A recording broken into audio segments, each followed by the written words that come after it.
President Prabowo reshuffled 5 posts on September 8th. Ferry Juliantono was sworn in as Minister of Cooperatives to replace Budi Aris Setiadi, while the anti-graft agency, Komisi Pemberantasan Korupsi, or Anti-Corruption Commission, reminded all new appointees to promptly file wealth reports. Toba Caldera UNESCO Global Geopark regained its green card on September 6, Chile time, after a 2023 yellow warning. Management said the decision follows multi-stakeholders fixes across 7 districts around Lake Toba. Fadel Bajideh read his plaidoy for defense at PN Jakarta Selatan on September 8 in the case reported by Nikita Mirzani regarding underage sexual offenses. Prosecutors previously sought 12 years and 1 billion rupiah fine.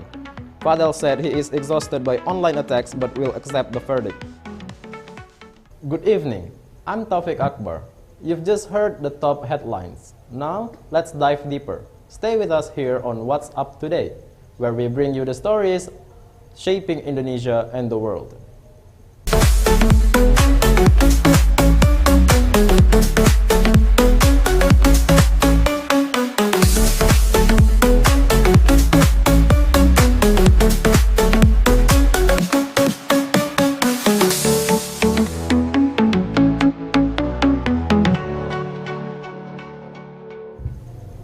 Good evening. Indonesia's Cabinet Merah Putih, Red and White Cabinet saw a second reshuffle on Monday, September 8. 3 ministers took the oath the same day, with 2 more posts pending ceremonies. The focus tonight, economic stewardship and clean governance, signals as the KPK asked the newcomers to submit wealth declarations within the legal window. President Prabowo Subianto appointed Purbaya Yudi Sadewa as Minister of Finance, replacing Sri Mulyani. Ferry Juliantono as Minister of Cooperatives and SMEs, replacing Budi Aris Setiadi, and Mokhtaruddin as Minister of Indonesian Migrant Workers Protection, or P2MI, head of BP2MI. He also created the Ministry of Hajj and Umroh, Kementerian Haji dan Umroh, led by Muhammad Irfan Yusuf, or Gus Irfan, with Daniel Anzar Simanjuntak as Deputy. 2 portfolios coordinating political and security affairs and youth and sports had interim or delayed swearing-ins. The KPK, or Anti-Corruption Commission, reminded newly sworn officials that LHKPN asset reports are mandatory no later than 2 months after appointment, aligning with KPK Regulation Number 3, 2024. The reminder covered ministers sworn on September 8th, putting the deadline in early November 2025, WIB. Political parties publicly framed the reshuffle as aligning the cabinet with near-term priorities. Market watchers will track fiscal continuity under Purbaya, delivery of MSME programs under Ferry, and protection services at P2MI. Civil society also flagged integrity expectation for all appointees. From Medan, Channel Media Publikasi News Team for What's Up Today. What is LHKPN?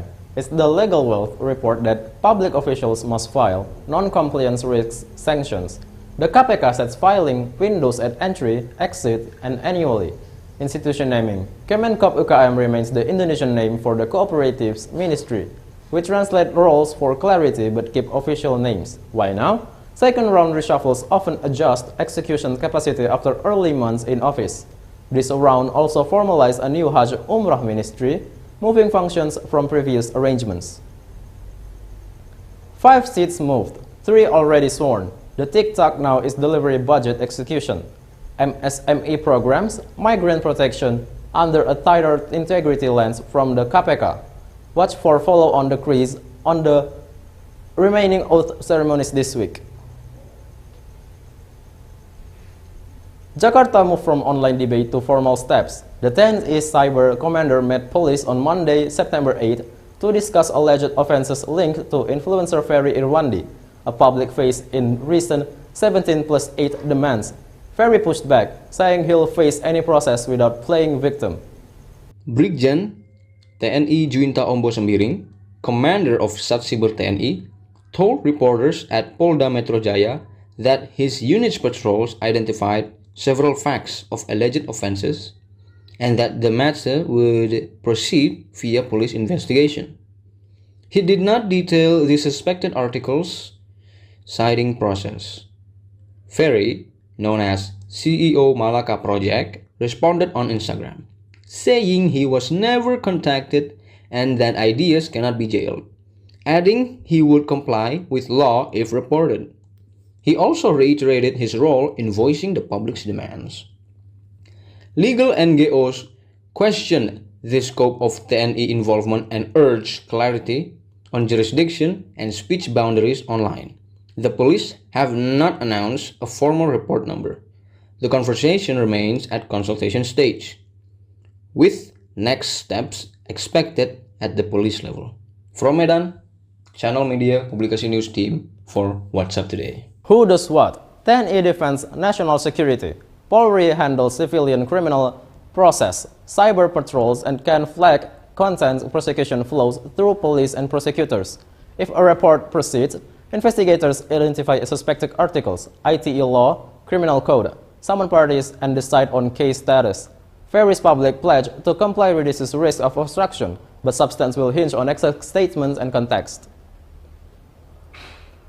Status denied. Consultation done. Details sealed. We'll watch whether a formal police reports follow and which legal articles, if any, are applied. Ferry's stance is to show up and argue his case in court, not on the timeline. Don't go anywhere. Right after break, we'll be back with more updates. Stay tuned.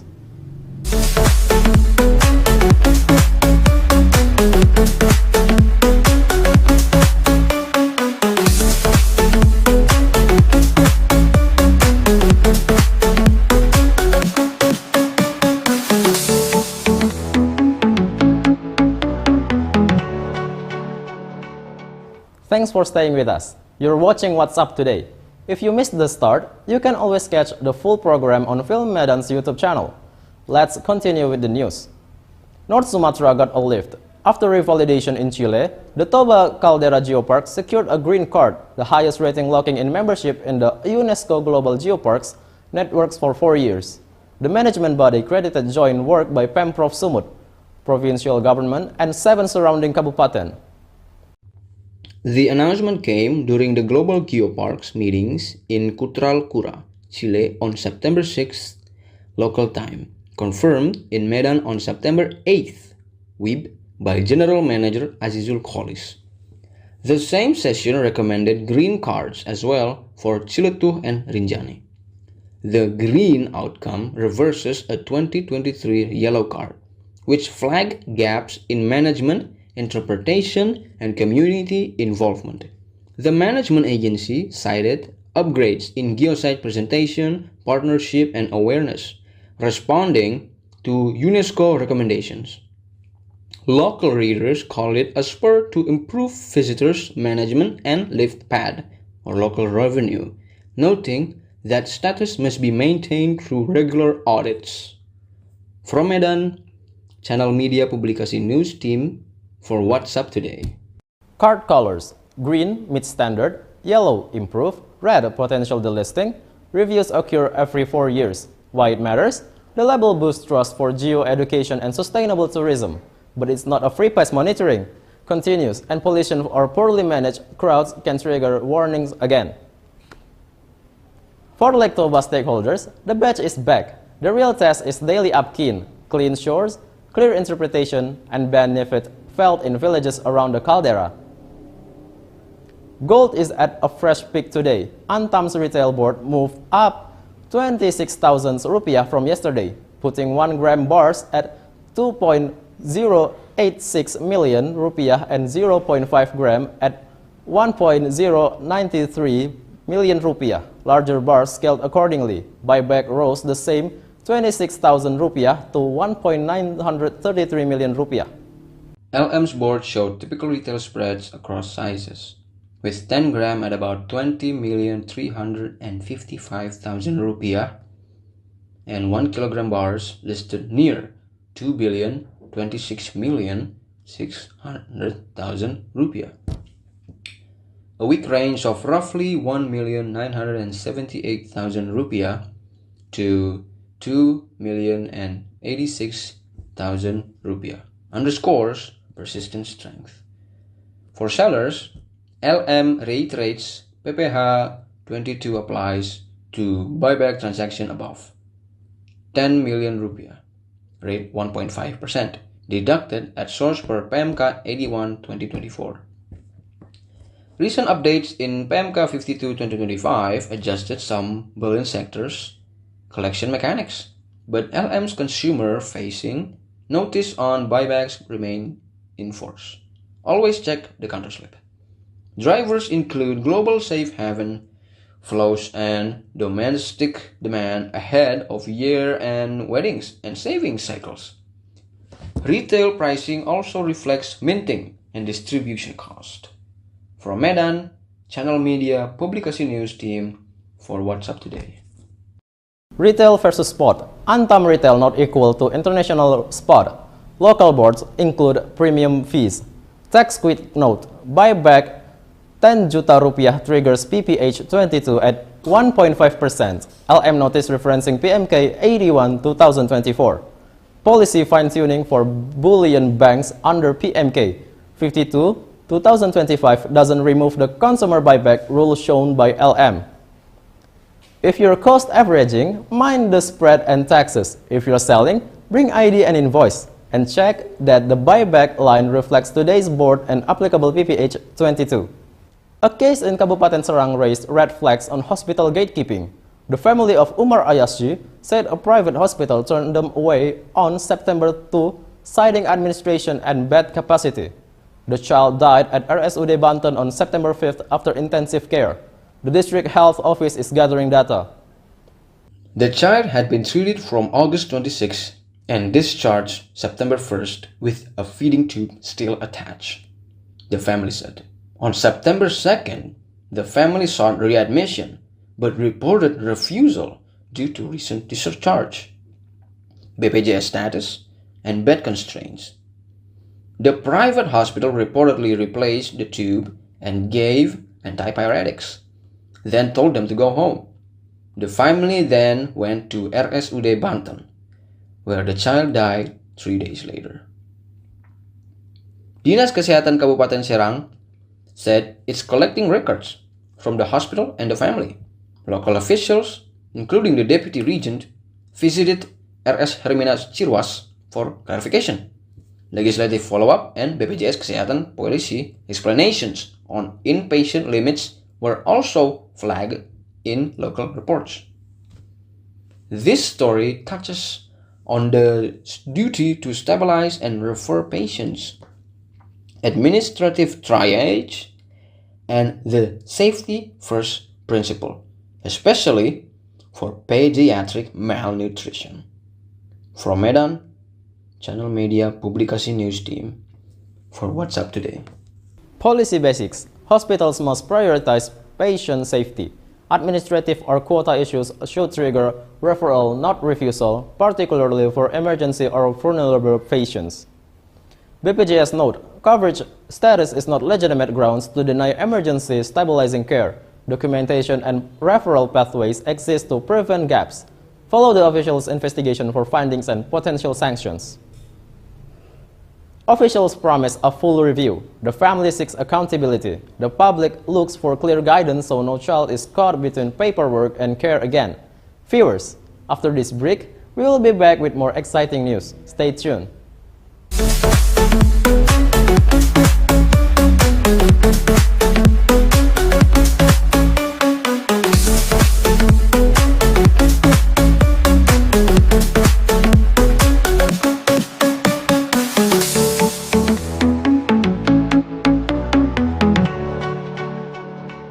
Thank you viewers for staying with us on What's Up Today. For those of you who have just joined, you can also follow tonight's full news coverage live on Media Publikasi channel. On FIFA Matchday, Indonesia met a wall. Lebanon set deep and the home side couldn't find a finish. It ended 0-0 at GPT with Kluivert pushing tempo, width and late changes but not the goal. Match reports clock stalemate, with Indonesia dominating possession but limited penetration in the final third. Broadcast data listed stoppages into double digits near full time, reflecting breaks and game management.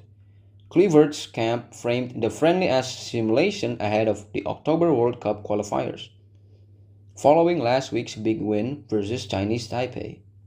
The staff emphasized chance creation and box presence as the next focus.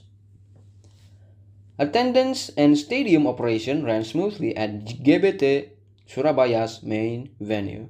From Medan, Channel Media Publikasi News Team for WhatsApp Today. Tactical read versus a low block. Triggers include quicker half spaces, third man runs, and inside-out overlaps. Set piece XG also matters when open play stalls. Lens for October. Keep the clean sheet, raise shot quality. A friendly is for calibration, not points. No goals, some lessons. Expect video review on tempo shifts, wing to box runs, and rest defense before the qualifiers resume next month. Entertainment and law intersect again. Fadel Bajideh delivered a self-written plea with counsel's help, saying he's tired of the insults and wants to focus on family and work if given a chance. The hearing was closed to protect the victim. Statements came after court. The case stems from a 2024 report by actress Nikita Mirzani involving her underage daughter. Charges include child protection articles and health code provisions.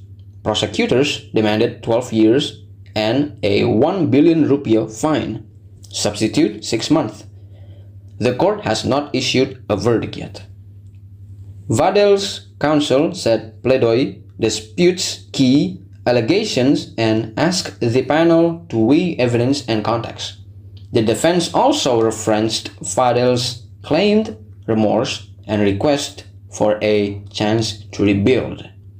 The court keeps proceeding close given victims' protection rules. Public commentary remains heated. Lawyers urge everyone to respect due process. From Medan, Channel Media Publikasi News Team for WhatsApp Today. Plaidoy is a defense note after the prosecution's demand. The sequence is demand, defense, prosecution reply, defense rejoinder, if any, verdict. Closed sessions are allowed for cases involving minors to protect identities. Official updates rely on court communications and party statements. Next on the docket is the verdict schedule. Until then, the court not social fits determines facts and law. That wraps up today's edition of WhatsApp Today. On behalf of our news team, I'm Taufik Akbar, signing off. Don't forget to subscribe, hit the notification bell, and share our program so more people can stay informed. See you in the next broadcast right here on Channel Media Publikasi.